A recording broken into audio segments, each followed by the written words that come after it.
সংসদের ভেতর হাতাহাতিতে জড়ালেন সংসদ সদস্যরা।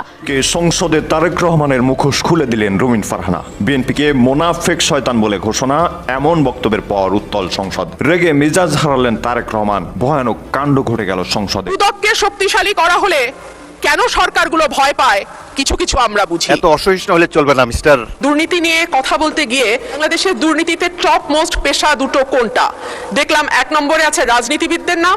আজ সংসদে রুমিন ফারহানার এক বক্তব্যকে কেন্দ্র করে কিন্তু পুরো সংসদ উত্তাল হয়ে গেছে।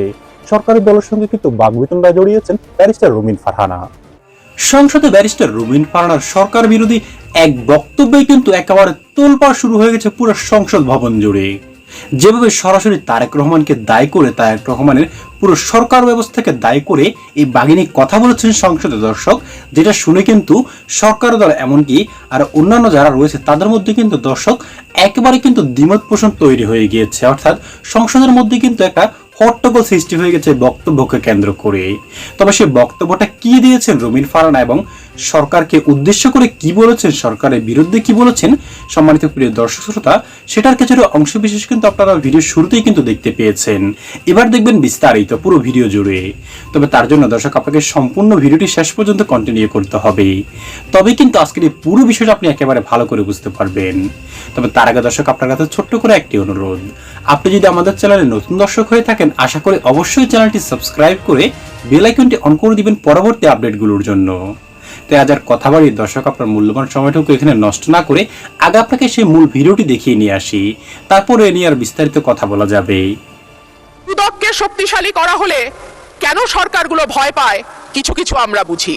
দুর্নীতি নিয়ে কথা বলতে গিয়ে সার্চ করে দেখছিলাম গুগল কি বলে, বাংলাদেশের দুর্নীতিতে টপ মোস্ট পেশা দুটো কোনটা দেখলাম? 1 নম্বরে আছে রাজনীতিবিদদের নাম, 2 নম্বরে আছে আমলাদের নাম।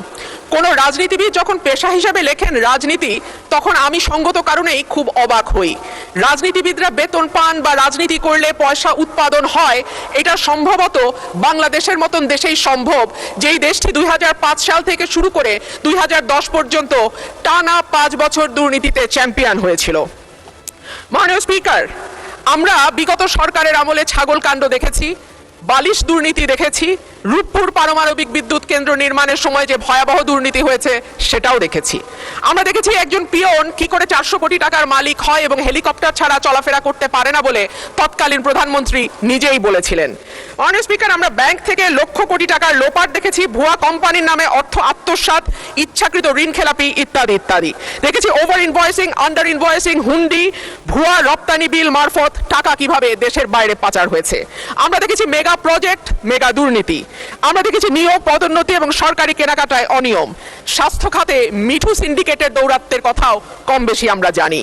আর সে কারণেই মাননীয় স্পিকার, আমাদের আশা ছিল যে 5ই অগস্টের পরে যখন নতুন বাংলাদেশের কথা হচ্ছে, তখন দুদককে নখদন্তহীন বাঘ থেকে আমরা একটা শক্তিশালী প্রতিষ্ঠানে পরিণত করতে পারবো। অন্তর্বর্তীকালীন সরকার প্রস্তাব দিয়েছিল, অধ্যাদেশ তৈরি করেছিল, দুর্নীতি দমন কমিশন সংশোধন অধ্যাদেশ 2025। মাননীয় স্পিকার, এই সরকার ক্ষমতায় আসার পর 100-র উপর অধ্যাদেশ আইনে পরিণত হয়েছে, কিন্তু দুর্নীতি দমন কমিশন সংশোধন অধ্যাদেশ আইন করা হয় নাই। সরকারের নিয়তটা কি তা এই দুর্নীতি দমন কমিশনকে নখদন্তহীন করে রাখবার যেই সংস্কৃতি, সেখান থেকে বের না হওয়ার উদাহরণ দিয়ে স্পষ্ট হয়ে যায় এই সরকার আসলে দুর্নীতি দমন করার ব্যাপারে কতটুকু আন্তরিক। মাননীয় স্পিকার, দুদককে শক্তিশালী করা হলে কেন সরকারগুলো ভয় পায় কিছু কিছু আমরা বুঝি। সরকারের সরাসরি যুক্ত থাকে রাজনীতিবিদরা এবং পরোক্ষভাবে যুক্ত থাকে আমলারা। সেই কারণেই দুর্নীতি দমন কমিশন যদি শক্তিশালী হয়ে যায়, তখন রাজনীতিবিদ এবং আমলাদের জন্য খুব ভালো খবর সেইটা নয়। সে কারণেই ঠিক যেভাবে একটার পর একটা ভুয়া নির্বাচনের মাধ্যমে ক্ষমতায় থাকা আওয়ামী লীগ সরকার দুর্নীতি দমন কমিশনকে শক্তিশালী করে নাই, একইভাবে আমরা দেখতে পাচ্ছি অভ্যুত্থান পরবর্তী সরকারও দুর্নীতি দমন কমিশনকে শক্তিশালী করার ব্যাপারে মোটেও আন্তরিক নয়। এমনকি দুর্নীতি দমন কমিশনের 3 জন সদস্য কারা কারা হবেন এটাও সরকার ঠিক করে দেবে। যদিও অধ্যাদেশের মাধ্যমে যেই আইনটি করা হয়েছিল সেখানে বলা ছিল যে প্রেসিডেন্ট দুর্নীতি দমন কমিশনের চেয়ারম্যান নির্বাচন করবেন, বাকি সদস্যদের নির্বাচন করবে স্পিকার। সেটাও সরকারি দলের হাতেই থাকতো, কিন্তু সেইটুকু করবার মতন সাহসও সরকার দেখাতে পারে নাই। মাননীয় সংসদ সদস্য, আপনাকে ধন্যবাদ। এই প্রশ্নটি স্বাভাবিকভাবেই একটি রাজনৈতিক দল বা একটি রাজনৈতিক সরকারের জন্য অত্যন্ত গুরুত্বপূর্ণ।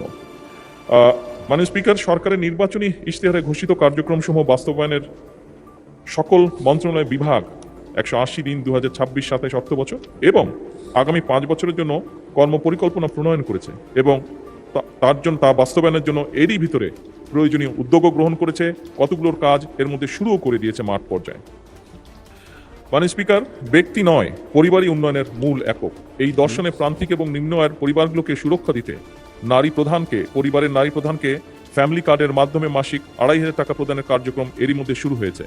পাইলট পর্যায়ে এ পর্যন্ত 36টি ইউনিটের 60,000 পরিবারকে এই ফ্যামিলি কার্ড প্রদান করা হয়েছে এবং আগামী অর্থ বছরে ইনশাল্লাহ আমরা টার্গেট করেছি মাননীয় স্পিকার, সমগ্র বাংলাদেশে আমরা প্রায় 41 লক্ষ 20,000 টু বি প্রিসাইজ। মাননীয় স্পিকার, টু বি প্রিসাইজ, খুব সম্ভবত 41,20,000 পরিবারের হাতে আমরা নারী প্রধানের হাতে এই কার্ডটি তুলে দিতে ইনশাল্লাহ সক্ষম হব। কৃষির উন্নয়ন এবং কৃষকদের ইউনিক পরিচয় নিশ্চিতকরণের ন্যায্য মূল্যে কৃষি উপকরণ, সরকারি ভর্তুকি ও প্রণোদনা, স্বল্প মূল্যে সেচ সুবিধা, সহজ শর্তে কৃষি ঋণ, যন্ত্রপাতি প্রদানের লক্ষ্যে 14 এপ্রিল 2026 এই তারিখে মাননীয় স্পিকার কৃষক কার্ড বিতরণের কার্যক্রমের উদ্বোধন করা হয়েছে। প্রি পাইলটিং পর্যায়ে দেশের 8টি বিভাগের 10টি জেলায় 11টি উপজেলায় 11টি কৃষি ব্লকে এই কার্যক্রম সম্পাদন করা হয়েছে। এ পর্যন্ত 20,748 জন কৃষককে কৃষক কার্ড প্রদান করা হয়েছে। এছাড়াও মাননীয় স্পিকার, নির্বাচনী অঙ্গীকার বাস্তবায়নের লক্ষ্যে সরকার শস্য, ফসল, পশুপালন ও মৎস্য খাতে 10,000 টাকা পর্যন্ত কৃষি ঋণ মওকুফ করেছে। এই লক্ষ্যে সরকার ইতিমধ্যেই 1,567 কোটি 96 লক্ষ টাকা বাজেটে বরাদ্দ করেছে। এর ফলে সারা দেশের প্রায় 13,17,500 জন কৃষক সরাসরি মাননীয় স্পিকার উপকৃত হয়েছে। মাননীয় স্পিকার, ধর্ম বিষয়ক মন্ত্রণালয়ে এই কমিটমেন্টটাও আমরা করেছিলাম। বাংলাদেশে আমাদের মুসলমান হিসেবে আমাদের মসজিদ মাদ্রাসাগুলোতে বহু খতিব সাহেব আছেন, ইমাম সাহেব মসজিদ আছেন। এর বাইরে অন্যান্য ধর্মে যে ধর্মীয় ব্যক্তিত্ব আছেন, ধর্মগুরু যারা আছেন, এদের মধ্যে বহু মানুষ বেশ মানবতার জীবনযাপন করেন মাননীয় স্পিকার। এবং সেজন্যই আমরা নির্বাচনের পূর্বে আমাদের দলীয় অবস্থান থেকে আমরা নির্বাচনী ইশতেহারেও ঘোষণা করেছিলাম যে আমরা সরকার গঠনে সক্ষম হলে আমরা এই মানুষগুলোর পাশে দাঁড়ানোর চেষ্টা করব, সহযোগিতার হাত সরকার থেকে আমরা বাড়িয়ে দিব। সেই লক্ষ্যকে সামনে রেখে মাননীয় স্পিকার ধর্ম বিষয়ক মন্ত্রণালয় হাতে 180 দিনের অগ্রাধিকার কর্মসূচির আওতায় 4,908টি মসজিদ, 990টি মন্দির, 144টি বৌদ্ধ বিহার, প্যাগোডা এবং 396টি গির্জায় কর্মরত ব্যক্তিবর্গকে মাসিক সম্মানী প্রদান করা হচ্ছে মাননীয় স্পিকার। এবং আগামী বাজেটে এটি সংখ্যা আরও বাড়বে মাননীয় স্পিকার ইনশাল্লাহ। মাননীয় স্পিকার, আগামী 180 দিনের কর্মসূচির আওতায় জনগণকে হেলথ কার্ড প্রদানের একটি উদ্যোগ আমাদের রয়েছে। এই বিষয়কে একটি প্রকল্প অনুমোদনের অপেক্ষায় রয়েছে মাননীয় স্পিকার। উক্ত প্রকল্পের মাধ্যমে 180 দিনের মধ্যে 5টি জেলাগুলি হচ্ছে মাননীয় স্পিকার খুলনা, নোয়াখালী, বগুড়া, সিরাজগঞ্জ এবং নরসিংদী। স্বাভাবিক, আমাদের স্বাস্থ্যমন্ত্রী নরসিংদী, এই জন্য জেলাটি আছে। জনসাধারণকে হেলথ কার্ডের মাধ্যমে চিকিৎসা সেবা প্রদানের কার্যক্রম শুরু করা হবে মাননীয় স্পিকার ইনশাআল্লাহ। এই health card electronic patient referral system এবং ইলেকট্রনিক পেশেন্ট ম্যানেজমেন্ট সিস্টেমের সাথে সংযুক্ত থাকবে। সরকারের 180 দিনের কর্মসূচির আওতায় খাল খনন পুনর্খনন কর্মসূচি গত 16 মার্চ 2026 হতে এরই ভিতরে শুরু হয়েছে মাননীয় স্পিকার। বর্ষার কারণে অনেকগুলো খাল খনন কর্মসূচি বা পুনর্খনন কর্মসূচি আপাতত পর্যায়ক্রমিকভাবে স্থগিত রাখা হচ্ছে। মাননীয় স্পিকার, 31 মে 2026 পর্যন্ত পানি সম্পদ মন্ত্রণালয়, স্থানীয় সরকার বিভাগ, কৃষি মন্ত্রণালয় এবং দুর্যোগ ব্যবস্থাপনা ও ত্রাণ মন্ত্রণালয় কর্তৃক 666টি খাল পুনর্খনন কার্যক্রম চলমান। উল্লেখ, খাল পুনর্খনন খালের মোট দৈর্ঘ্য যেগুলো হয়ে গেছে মোটামুটিভাবে মাননীয় স্পিকার, সেগুলো প্রায় 965 কিলোমিটার। মাননীয় স্পিকার, একটু আগে বেশ ঝমঝম করে বৃষ্টি হয়েছে। ছোটবেলায় আমি ক্যান্টনমেন্টে ছিলাম, আপনিও আমার ধারে কাছে ছিলেন মাননীয় স্পিকার। আমার মনে আছে তখন যখন বৃষ্টি হতো, আমরা যখন স্কুলে পড়তাম, একসাথে 5-7 দিন ধরে বৃষ্টি হতো। বিশেষ করে ক্যান্টনমেন্ট এলাকায় যেহেতু অনেক গাছ ছিল, সেখানে বোধহয় একটু বেশিও হতো খুব সম্ভবত। মাননীয় স্পিকার, আমরা খেয়াল করেছি হঠাৎ করে, আমি অনেকদিন পরে এসেছি, বাট এসে আমার খুব নজরে পড়েছে বৃষ্টির পরিমাণ বোধহয় দেশে অনেক কমে গিয়েছে মাননীয় স্পিকার। কিছুক্ষণ আগে 20-25 মিনিটের মতন বৃষ্টি হয়েছে, বাট এরকম বর্ষাকালে আগে যখন বৃষ্টি হতো একসাথে 3-4 দিন 5-7 দিন বৃষ্টি হতো। মাননীয় স্পিকার, যেভাবে গাছ কাটা হয়েছে সমগ্র বাংলাদেশে, এইটার একটি বিরূপ প্রভাব আমাদের আবহাওয়ার উপরে পড়েছে এবং সেজন্যই এবং একই সাথে এত গাছ কাটার ফলে দেশে বিভিন্ন রকম যান্ত্রিক যে মেশিন, গাড়ি ঘোড়া এগুলো চলার ফলে এবং বিল্ডিংগুলো উঠার ফলে মাননীয় স্পিকার টেম্পারেচারও বেড়ে গিয়েছে। এই সকল কিছু বিবেচনা করে 5 বছরে এই টেম্পারেচারটাকে যদি কমানো যায়, একই সাথে বৃষ্টির পরিমাণ যদি বাড়ানো যায়, একই সাথে পলিউশন দূর করা যায়, সেই লক্ষ্যকে সামনে রেখে মাননীয় স্পিকার 5 বছরে 25 কোটি বৃক্ষরোপণ এবং সবুজ কর্মসংস্থান সৃষ্টির লক্ষ্যে বনায়ন সৃজনের জন্য ইতিমধ্যেই উদ্যোগ গ্রহণ করা হয়েছে মাননীয় স্পিকার। সংসদে সরকার দলের বিরুদ্ধে কথা বলবে, সরকার দলের নানা কর্মকাণ্ড নিয়ে সমালোচনা করবে। দর্শক, এটাই কিন্তু সংসদের নিয়ম। তবে অন্যান্য যারা সমালোচনা করে সরকারের, দর্শক, সেটা থেকে একেবারে ভিন্নধর্মী কিন্তু ব্যারিস্টার রুমিন ফারহানা, যাকে কিন্তু রাজনীতির বাঘিনী নামেও কিন্তু ডাকা হয়। কারণ দর্শক, এই রুমিন ফারহানা কিন্তু কাউকে তোয়াক্কা করে কথা বলেন না, সে সরকার দল হোক বা বিরোধী দল হোক। যদিও একসময় বিএনপির কর্মী ছিলেন এই রুমিন ফারহানা, তবে এখন বিএনপি থেকে কিন্তু তাকে বহিষ্কার করা হয়েছে গত নির্বাচনে। আর যার ফলে কিন্তু ব্যারিস্টার রুমিন ফারহানা কিন্তু এখন বিএনপির বিরুদ্ধে, দর্শক, একেবারে কিন্তু উঠে পড়ে লেগেছে।